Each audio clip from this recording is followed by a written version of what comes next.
Hello বন্ধুরা, আসসালামু আলাইকুম। আমাদের বারান্দায় একটা গোলাপ গাছ আমি নিয়ে এসেছিলাম খুব অল্প টাকায়, মাত্র 20 টাকায়।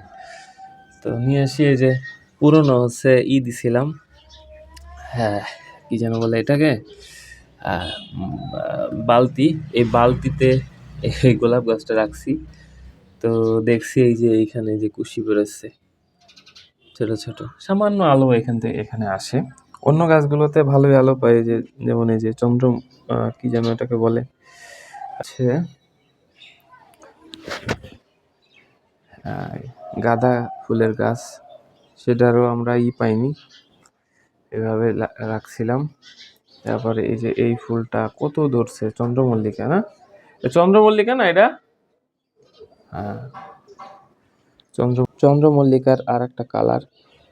এত ছোট গাছে যে এত কিছু ধরে, আজব ব্যাপার।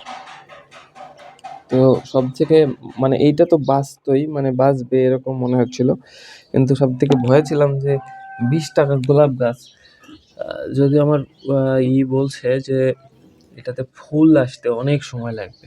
তো আমি আজকে যাব, হাজারি ফুলের গাছ, চায়না গোলাপের গাছ নিয়ে আসবো, আর কিছু টব নিয়ে আসবো, আপনাদের সাথে শেয়ার করবো ইনশাল্লাহ।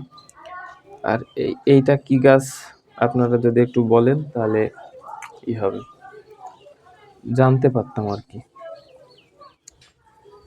তো ঠিক আছে, ভালো থাকেন সবাই, আসসালামু আলাইকুম।